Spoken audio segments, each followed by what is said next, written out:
Greetings and welcome to Disrupt Your Day with Petula Sankarsingh. I am the CEO and founder of VisionReady. Disrupt Your Day brings you the struggles, stories, and success of entrepreneurs to learn from and disrupt your day.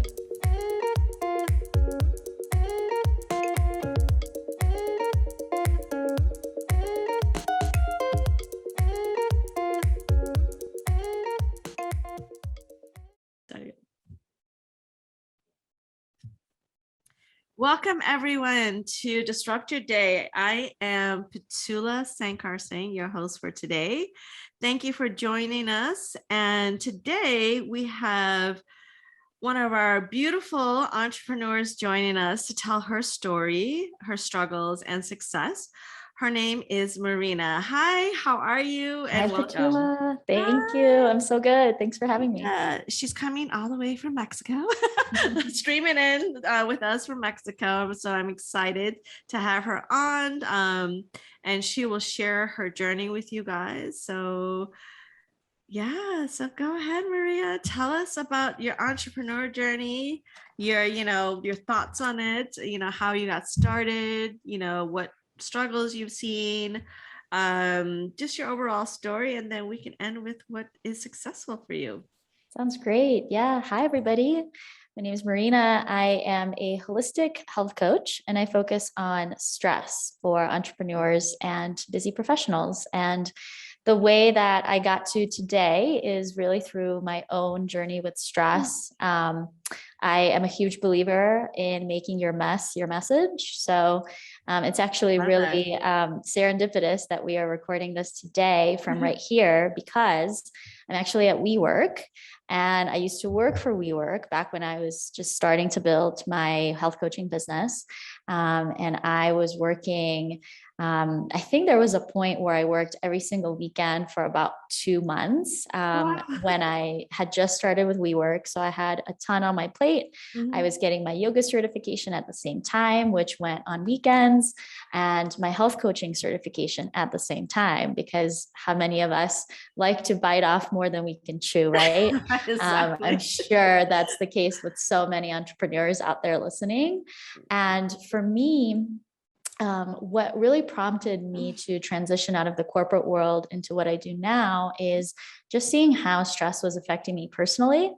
And when I was in the corporate environment, my stress level was, I was really just a different person. And it's really interesting because most of the people who knew me back then, if you knew me now, you would say, oh, I had no idea that stress was affecting you that much, because I'm a really even keel person. I'm not really someone who gets really frazzled under pressure, but underneath it all, stress was really acting on me in really extreme ways, on my body, on my relationships, on my mental health. And so, over the course of about 5 years, from 2015 on to today, I was first building my business part-time, nights and weekends, while working. Like we all start off, right? Exactly. Yeah. And I was super fortunate to be able to, use my network and use the beautiful WeWork spaces to run my own events. But I'm happy to have taken this full time last April of 2020. So right as the pandemic was starting, again, I'm crazy enough to quit my full-time job at that time, as I know people were, losing health insurance and all sorts of really crazy things were happening in the world, of course. But I just saw the need for better stress management and better awareness around stress become higher than ever. So even if, we know that stress has been an issue for professionals and entrepreneurs for, decades at this point, as we're trying to accomplish more and more and more, but especially today, I really say that with the changes that we've seen in the world, we really deserve to be caring for ourselves on a deeper level than ever before. So that's what I help others do. That's amazing. So in your identifying for yourself and saying, hey, I'm stressed. My body, how did it come out to you? Like, what made you actually recognize that? Because what happens with a lot of entrepreneurs is they don't even recognize it.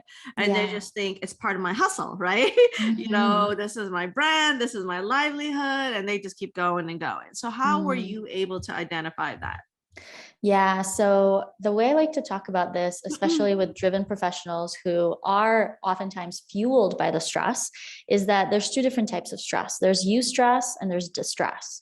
So eustress is the good kind of stress. That's what helps us grow. Um, Oftentimes it feels really similar to chronic stress in the body. So they might feel really similar when they're happening to us. So we Mhm. might still feel some of that kind of anxious energy.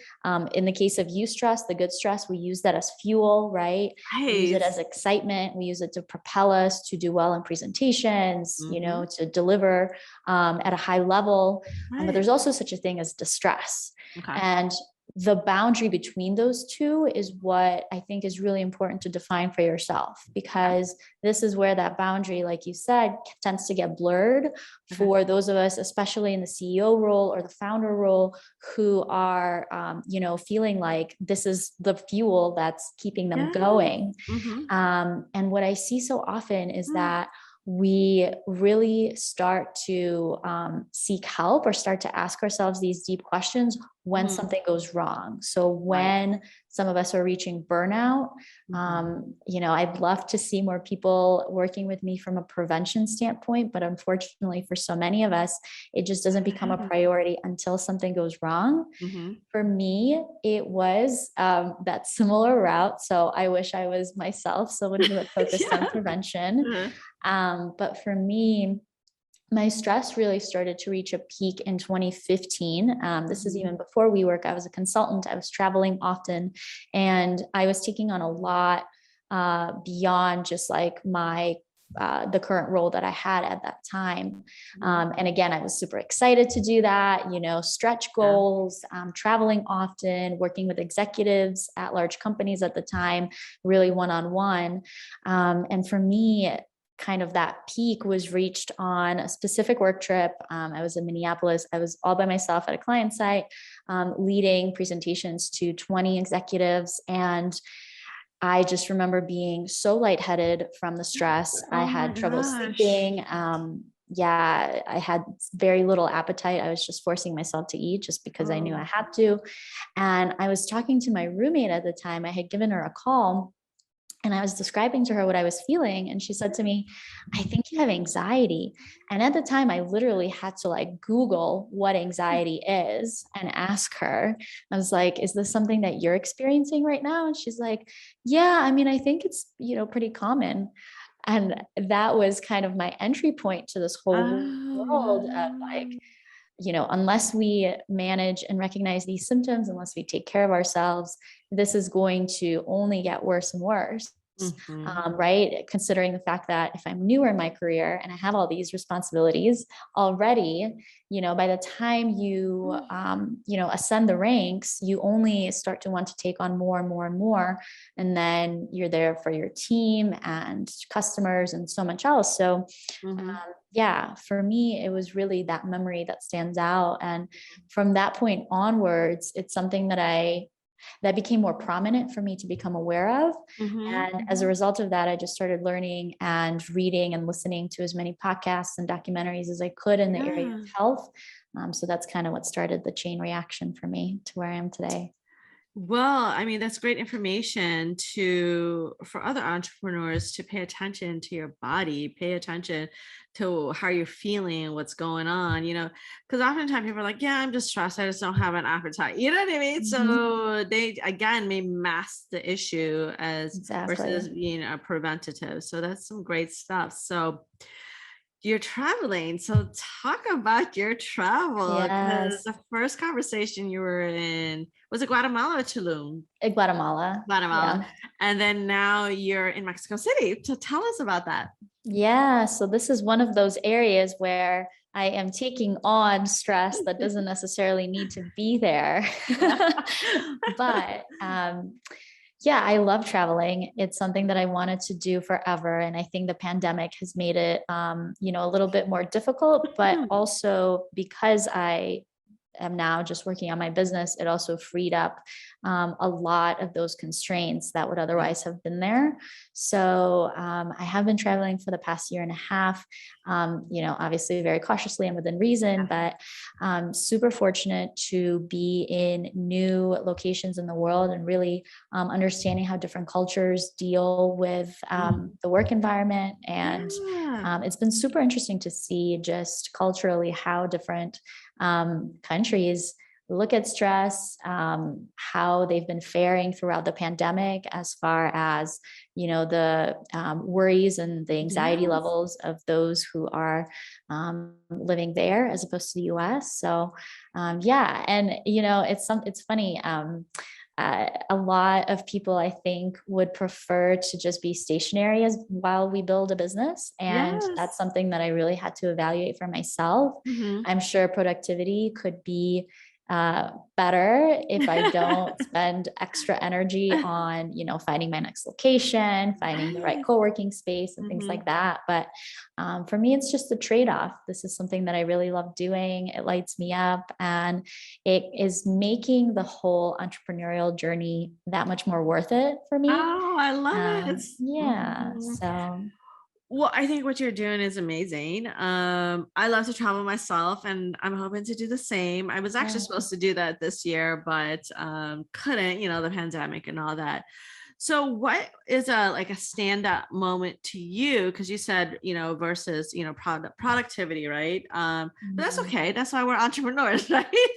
We can take the day or a half day, set our own schedule. But you also said in viewing other cultures and how they handle stress, and how, especially through this pandemic, what like stood out more, the most to you in visiting different countries, and how they handled the situation.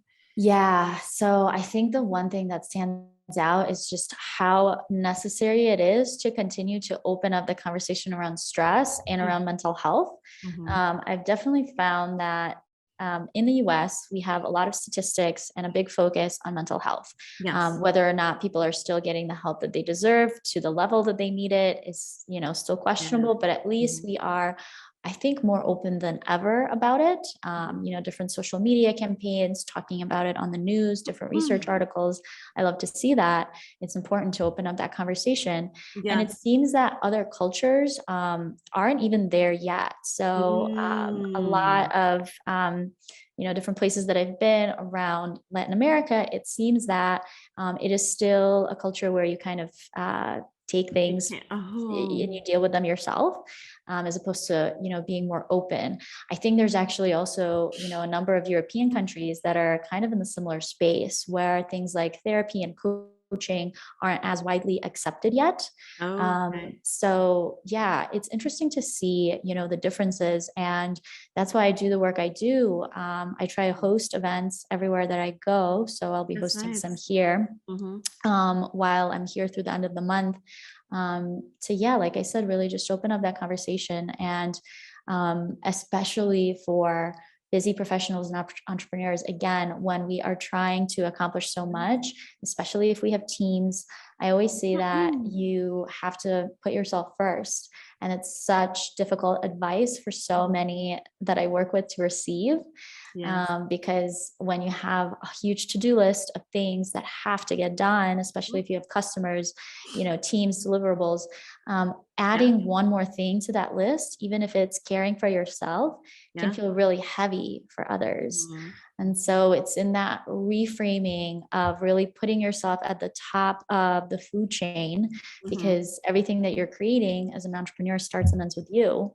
So yeah, opening up that Yeah. conversation, I think, is so important. That's really interesting about well, I kind of knew that about different cultures. I'm initially originally from Trinidad, and the Trinidadian culture, the people getting therapy and actually talking about things is kind of shunned on. It's like, people look at you more like crazy versus like, oh, this is a good thing. As in the United States, it's like, yeah, you should get therapy. So it's like Mhm. a whole different thing, but kind of breaking down those barriers and doing what you do, I think will definitely help other cultures to learn at least. And so this is good. And hopefully some will learn from this podcast, which will be Yes, awesome. that's the goal. Yeah. So what advice would you give to a new entrepreneur starting their journey today, in this time? Or, they've had their vision, they've been wanting to start it, and to finally take the plunge. What advice would you give them? Yeah. So I think the hardest thing for me throughout this entrepreneurial journey has been feeling a sense of loneliness. And I'm someone who's Mhm. a super social person. Yes. I have really strong personal connections. I have friends back from childhood all the way Mhm. to now. But not that many people want to build a business. Many people, have a totally different lifestyle. Yes. And unless you are someone who's building something, it's really difficult for someone else to understand the ups and downs and what it takes to be an entrepreneur. And Yes. so, something that has been so helpful for me and really that catalyzed and made me believe in myself, like in this Mhm. whole journey, was Mhm. having a supportive network early on. So, I Mhm. was super fortunate that in New York, there's, a Yeah. big network for whatever it is that you want, right? There's Yeah. millions of Yeah. people. And I was very lucky to get into some entrepreneurial circles, nomads and entrepreneurs who travel full time Yes. and just go Yes. on trips with them. And Mhm. I think it's so important to find a community just because, something that tends to happen is, I'm sure, again, many have experienced this, but when you first open your doors and you're saying, I'm open for business, you think that your friends, your family, everyone in your life is going to rush Yes. to support you. Yeah. And it's like a really big wake up call when that's not the case. And not to Mhm. say, I used to hold that against some people in my life until I realized, people have their own lives. They're busy with so many different things, especially now, especially since the pandemic. We really have to rely on ourselves, our Yes. skills, and our own motivation. And as much as we can, surrounding ourselves with others who are going to speak the same language around Yes. entrepreneurship and support Mhm. us, and so that we can support them too. Yes. Yeah, so just eliminating any of that kind of perception of loneliness, like you're Yeah. all alone on a deserted island, like, hey, everybody, like, I'm starting this company. Are you Exactly. interested in what I'm offering? As much as Right. you can, filling that Yeah. gap for yourself early on, Yeah. it's going to be so helpful. I agree. Because when you talk about family and friends, I don't think they understand it. I think you have to understand what it is to be an entrepreneur, to understand another entrepreneur. Yeah. Because I had that struggle as well, to relate to you in the beginning. I'm like, now I'm just like, they just know I have a business. you know, and I found other sources as well, because it does get lonely up there. Because who do you talk to? People who work for you all the time? No. I mean, you want to just Mhm. kind of like get the people who are in that journey with you. So that's amazing. Yeah. Yeah. And that's why what you do is so amazing. It's so necessary with Vision Ready, is just to Oh, thank provide that you. circle and that space. Yes, yes, that's what so I started just before the pandemic too, to provide Mhm. that community, the circle, the space for small business owners, because why can't we do business together, right? And I Mhm. found like a lot of them weren't doing business together. So I think it's really, really important. So tell us, where is your next destination? So I think I'll be going back to Tulum for a little bit. For Okay. those that I don't think I've mentioned, I was in Tulum primarily, which is on kind of the southeast side of Mexico, right below Miami, actually, about an hour away from you. Is it um, really? I didn't yeah, know it's it super was so close. close. Oh my It's an God. hour and a half flight.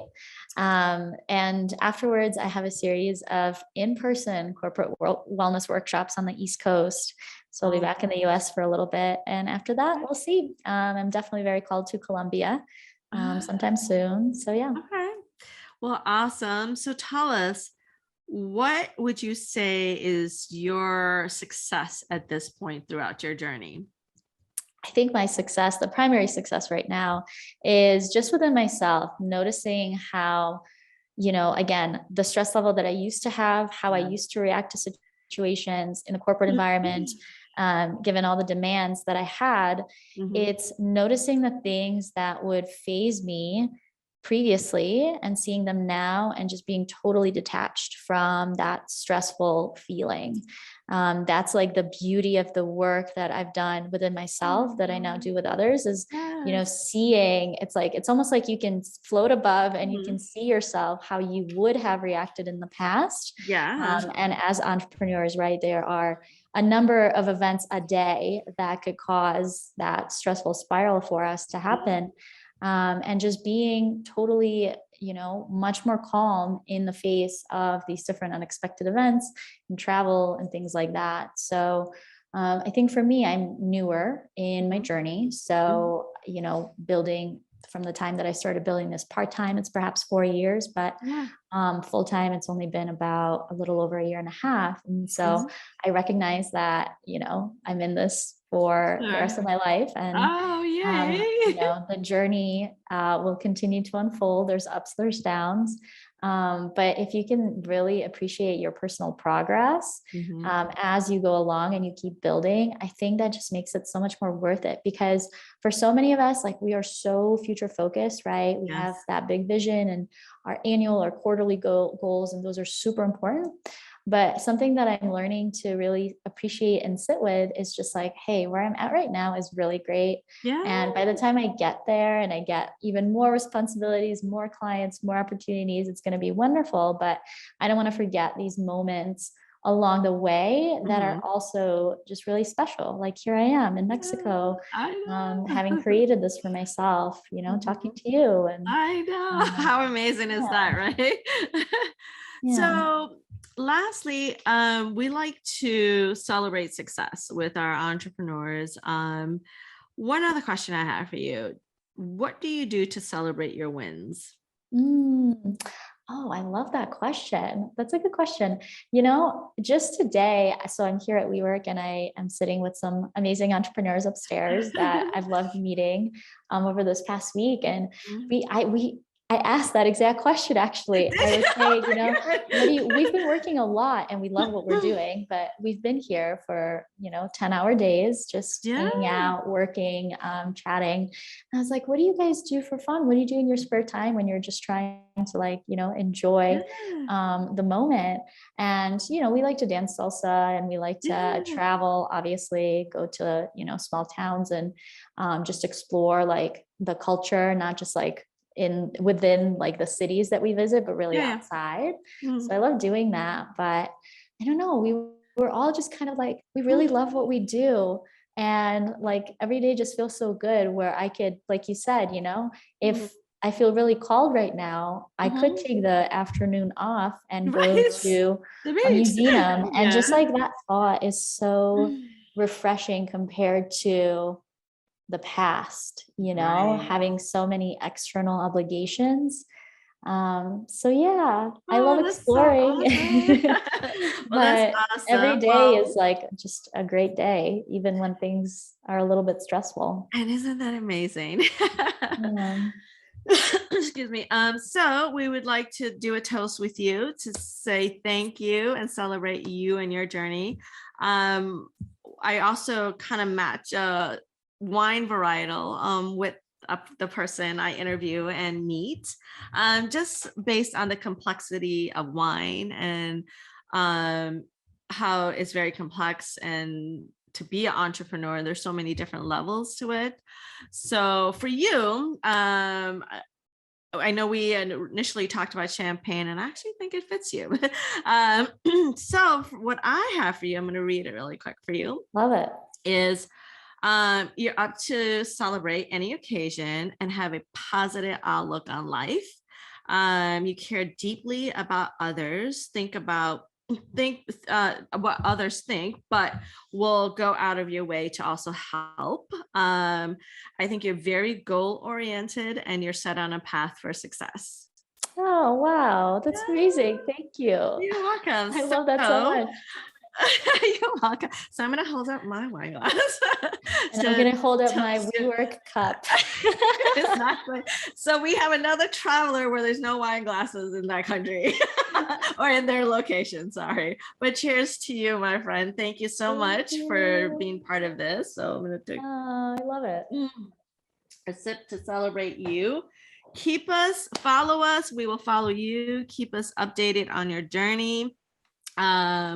So we can keep telling people, what you're doing on your kind of like a nomad life in health and wellness, right?